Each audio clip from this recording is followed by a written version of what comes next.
কি আমাদের আন্দোলন সফল হবে তো? আমাদের কর্মসূচি সফল হবে তো? 22শে মার্চ বিকাল 5টায় রাজু ভাস্করদের পাদদেশে আওয়ামী লীগ নিষিদ্ধকরণের দাবিতে এবং জুলাই গণহত্যার বিচারের দাবিতে গণহত্যাকারী আওয়ামী লীগ নিষিদ্ধকরণ মঞ্চের উদ্যোগে বিক্ষুব্ধ ছাত্র জনতার গণ ইফতার ও বিক্ষুব্ধ ছাত্র জনতার অবস্থান কর্মসূচি পালিত হবে রাজু ভাস্করদের পাদদেশে। কি আমাদের আন্দোলন সফল হবে তো? আমাদের কর্মসূচি সফল হবে তো? আমরা কি আন্দোলন সফল না করে ঘরে ফিরবো? আমরা কি আপোষ করবো?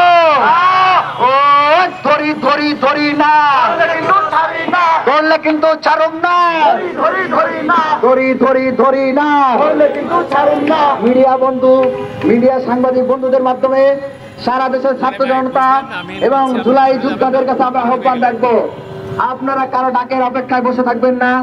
আপনারা নিজ নিজ অবস্থান থেকে নিষিদ্ধকারী গণহত্যাকারী আওয়ামী লীগ নিষিদ্ধকরণ মঞ্চ গড়ে তুলে আওয়ামী লীগ নিষিদ্ধকরণ আন্দোলন গড়ে তুলুন, পাড়া মহল্লা আন্দোলন গড়ে তুলুন।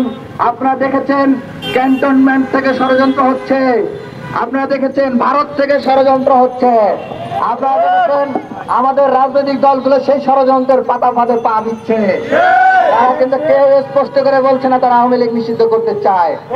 জামাত বলছে না, বিএনপি বলছে না, এনসিপি বলছে না, কেউ বলছে না। এখন পর্যন্ত কোন রাজনৈতিক দল ঘোষণা দিয়েছে তারা আওয়ামী লীগ নিষিদ্ধ চায়?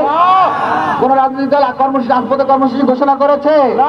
তারা শুধু বিচার চায়, কিন্তু আওয়ামী লীগ নিষিদ্ধকরণ চায় না। আমরা আজকের এখান থেকে স্পষ্ট বলছে, নামে বেনামে গোপনে ওপেনে কোন ধরনের আওয়ামী লীগের রাজনীতি বাংলাদেশের মাটিতে হতে দেওয়া হবে না। দেখতে পাচ্ছি আওয়ামী লীগকে বাঁচিয়ে রাখার নানামুখী ষড়যন্ত্র চলছে। আপনারা দেখেছেন জামাতের আমির গতকালকে ফেসবুকে একটা পোস্ট দিয়েছেন। পোস্টটা একেবারে রাজনৈতিক বক্তব্য, যে তারা বলতেছেন যে আওয়ামী লীগ নিষিদ্ধকরণের সিদ্ধান্ত নাকি 5 আগস্টে দিয়ে দিয়েছে। তাহলে আপনারা কি চান? আপনাদের দল জামাত কি চায়? আপনারা কি আওয়ামী লীগ নিষিদ্ধ চান না?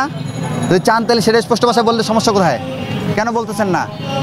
তারপর আমরা দেখতে পাচ্ছি ওই যে বিএনপির সিনিয়র মহাসচিব সম্ভবত সালাউদ্দিন আহমেদ সাহেব, তিনি বলতেছেন এই নামে আর আওয়ামী লীগের রাজনীতি করার সুযোগ থাকবে না। এই নামে রাজনীতি করার সুযোগ থাকবে না মানে কি? মানে অন্য নামে আসবে, দানাই পানা, এই ধরনের কোনো ধান্দাবাজি চলবে না। জুলাই অভ্যুত্থানে ছাত্র সমাজ একবার স্পষ্ট ঘোষণা দিয়ে দিছে যে আওয়ামী লীগ নিষিদ্ধ করা ছাড়া আমরা ঘুরে ফিরে যাবো না, এবং নামে বেনামে গোপনে ওপনে কোনোভাবে কোনো ব্যানারে আওয়ামী লীগ বাংলাদেশের মাটিতে কোনো ধরনের কার্যক্রম রাজনীতি চালাইতে পারবে না, যে আমরা সেটার ঘোষণায় দিয়েছি। আপনারা দেখেছেন মির্জা ফখরুল বারবার করে ঘোষণা দিচ্ছে, এমনকি আজকে ওই যে বিএনপির আরেকজন নেতার নাম কি, রিজভি, সে বলছে কি, সে বলতেছে যে আওয়ামী লীগের যারা মানে আওয়ামী লীগের ওই গণহত্যা যারা দোষী ছিল না তার রাজনীতি করতে অসুবিধা নেই। ভাই গণহত্যা, জুলাই গণহত্যা চলছে, এটা কি মানে শুধু ঢাকার মধ্যে চলছে? মানে একটা ঘরের মধ্যে চলছে? গণহত্যা সারা দেশে হয়েছে না? সারা দেশের মানুষ জানে না যে গণহত্যা হয়েছে? হ্যাঁ, জানে কি না? সারা দেশের মানুষ শুধু জানে যে গণহত্যা হয়েছে। 1 মাস ধরে গণহত্যা চলছে। তাহলে ওই সময় যারা আওয়ামী লীগ করছে তারা এই গণহত্যার দায় নিয়ে আওয়ামী লীগ থেকে পদত্যাগ করে নাই কেন? তারা যদি 5 আগস্টের পরে আওয়ামী লীগ যদি টিকে যাইতো, তারা যে নতুন করে গণহত্যা চালাইতো না, তার কি নিশ্চয়তা? আমরা আজকে থেকে আমরা এখান থেকে স্পষ্ট ঘোষণা করতেছি রাজনৈতিক দলগুলোকে যে আপনারা এই ধরনের ভণ্ডামি এবং প্রতারণামূলক যে বক্তব্যগুলো দিচ্ছেন সেগুলো প্রত্যাহার করেন, প্রত্যাহার করে সুস্পষ্ট ভাষায় ঘোষণা করেন যে আপনারা আওয়ামী লীগ নিষিদ্ধ চান।